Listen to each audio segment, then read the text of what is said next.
Iran Israel পাল্টাপাল্টি হামলা, তৃতীয় বিশ্বযুদ্ধ কি শুরু হতে যাচ্ছে? ইরান ইসরায়েল যুদ্ধে চায়না যুক্তরাষ্ট্র তারই ইঙ্গিত দিচ্ছে। চায়না অলরেডি ইউএসএকে ইনডিরেক্টলি চ্যালেঞ্জ ছুড়ে দিয়েছে। ইউএসএও তাদের যুদ্ধজাহাজ মধ্যপ্রাচ্যের দিকে পাঠিয়ে দিয়েছে। চায়না আবার তাদের বাসিন্দাদের ইসরায়েল থেকে দ্রুত বের হয়ে যেতে বলছে। এসব কিসের ইঙ্গিত দেয়?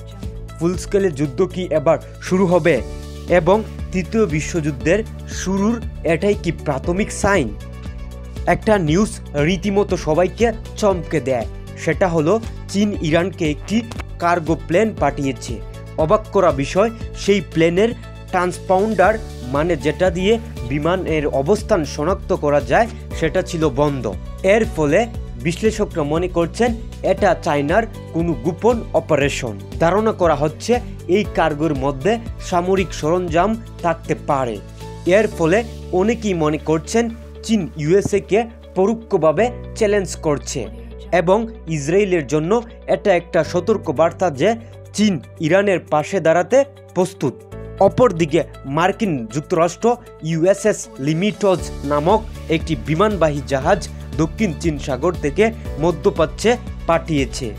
এটাও একটা বড় মিলিটারি স্টেপ এবং এটা থেকে এটা ইঙ্গিত দেয় যে ইরান যদি ইসরায়েলে বড় কোনো হামলা চালায় তবে মার্কিন যুক্তরাষ্ট্র ইসরায়েলকে ডিফেন্ড করার জন্য সামরিকভাবে জড়িয়ে পড়তে পারে।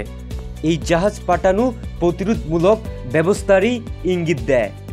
অপরদিকে মার্কিন প্রেসিডেন্ট ডোনাল্ড ট্রাম্প তেহরানের 1 কোটি বাসিন্দাকে অতি বিলম্বে শহর ছেড়ে চলে যাওয়ার আহ্বান জানিয়েছে।